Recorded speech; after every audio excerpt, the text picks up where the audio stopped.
Hello সবাইকে, good morning. কেমন আছো সবাই? আশা করি অনেক ভালো আছো, সুস্থ আছো। সকালবেলা থেকে ব্লগটা স্টার্ট করতে একটু লেট হয়ে গেল। লেট বলতে একদম সকাল থেকে শুরু করছি না, কারণ মেয়ের তো স্কুল এখন ছুটি জানোই। ওই যে সকালে উঠে মেয়েকে রেডি করা, স্কুল দিয়ে আসা, এসে কাজকর্ম করা, সেটা আর এখন হচ্ছে না। তো যাই হোক, মেয়ে এদিকে সকালবেলা ঘুম থেকে উঠে গেছে, আমি উঠে গেছি, এখন আর 9টা মতো বাজে। তো এখন থেকে ব্লগটা স্টার্ট করলাম। ও ব্রাশ করে নিয়েছে আর এবার বই পড়ছে। বই পড়ছিল বেশ খানিকক্ষণ, তো আমি বললাম একটুখানি নামো, আমি বিছানাটা একটু ঝেড়ে দিই। তো যেই কারণে ও আবার নেমে দাঁড়িয়েছে। আর বরকে বাথরুমে দিয়ে আসলাম, ও এবার এদিকে ব্রাশ ট্রাশ করছে আর এদিকে আমি আমার কাজকর্ম করছি। জানো তো, তোমাদেরকে একটা কথা শেয়ার করি। সেটা হচ্ছে, জানোই তো যে উজ্জ্বলের হুইল চেয়ারটা বড্ড প্রয়োজন, বিশেষ করে যখন স্নান টান করতে চায়। হ্যাঁ, বাইরে যাওয়ার ক্ষেত্রে তো অবশ্যই প্রয়োজন, কিন্তু বাইরে যাওয়ার জন্য একটা ভালো হুইল চেয়ার কিনেছিলাম আমি, একটু বেশি দাম দিয়ে কিনে দিয়েছিলাম। তো সেটা আছে, কিন্তু যে বাথরুমে যেটা ইউজ হয় আর কি স্নানের জন্য, সেটা একটু আলাদা রকম।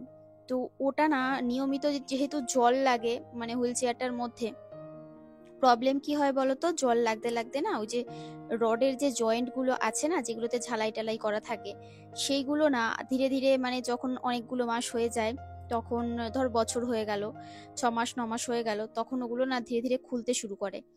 এবার ধরো একটা দুটো জয়েন্ট খুলে সেগুলো আশপাশ থেকে ঝালাই করে নিয়ে আসা হয়, কিন্তু যখন খুব বেশি মারাত্মক ব্যাপার হয়ে যায়, তখন তো আমাকে আবার নতুন কিনতে হয়। তো এই তো প্রায় কয়েকদিন আগে কিনলাম, আবার এখন দেখো বছর ঘুরতে না ঘুরতে আবার একটা হুইল চেয়ার আমাকে কিনতে হচ্ছে।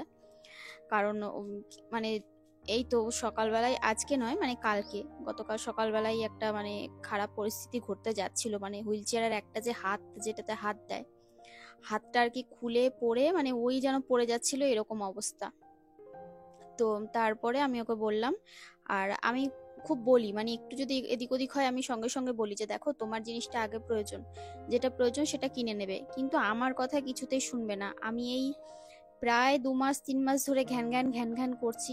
তারপরে যখন দেখছে যে না আর বিপদ সামাল দেওয়া যাচ্ছে না, তখন অর্ডার করেছে।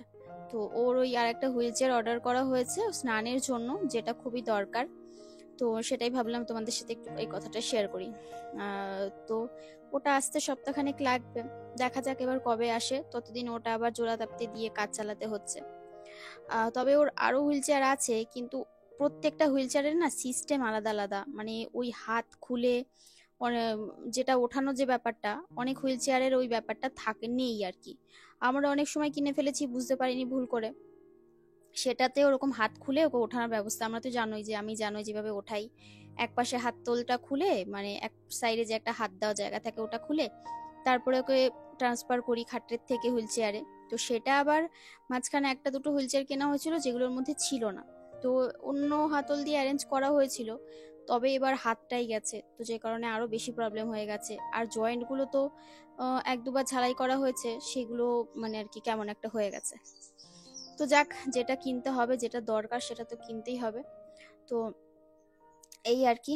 তো যাই হোক, এদিকে দেখো কাজকর্ম শুরু করেছি ঘরের, ঘরদোরগুলো ঝাড় দিচ্ছি।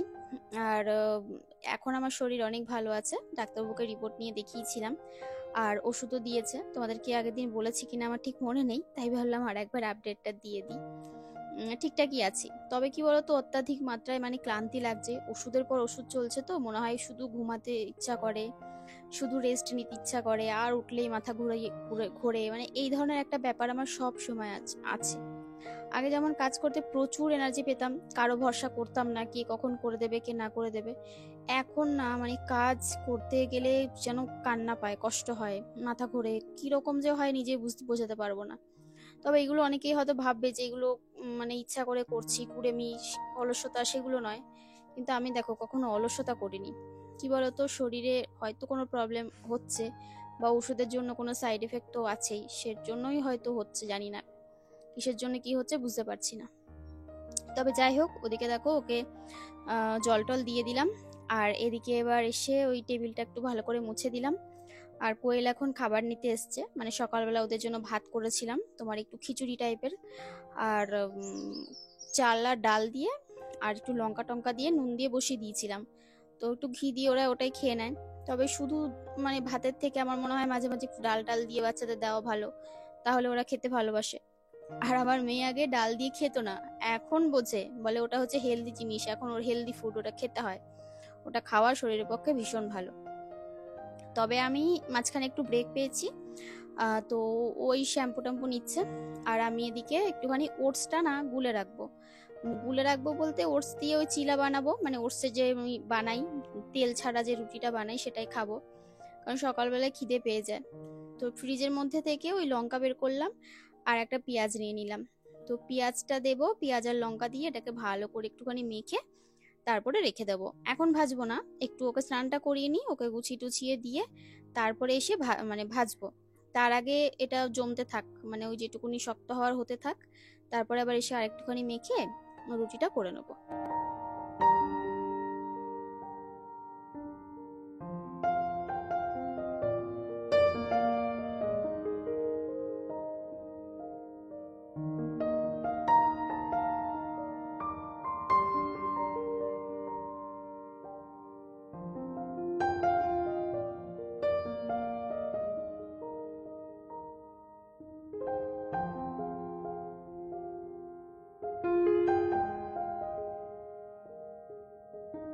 তো ওকে স্নান থেকে ঘরে নিয়ে এসেছি আর নিজে একটু ফ্রেশ হয়ে গেছি। ফ্রেশ তো সকালবেলা হাত মুখ ধোয়া থাকেই, তবে জামাটা মাঝে চেঞ্জ করে নিলাম। আর এবার একটুখানি তোমার ওই রুটিটা করে নিচ্ছি, আর এদিকে এক কাপ চা বসিয়েছি। তো ওকে বললাম চা খাবে, প্রথমে না না না করে, তারপরে আবার মাঝে মাঝে বলে চা করার সময় যে খাবো, তখন তো ঠিক আছে 2 কাপ চা বানাই, কিন্তু মাঝে মাঝে আবার বলে না।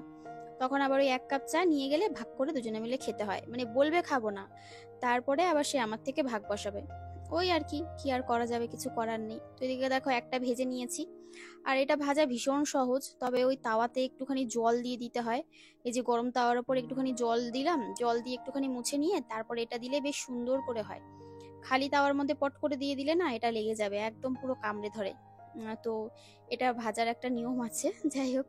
তো দেখো এদিকে তোমার ওই যেভাবে তোমার ধোসা করে না, হালকা একটু জল দিয়ে আগে গরম তাওয়াটা তারপরে মুছে নিয়ে তারপরে এটাকে দিলে, ব্যাটারটা দিলে ভালো সুন্দরভাবে উঠে যায়।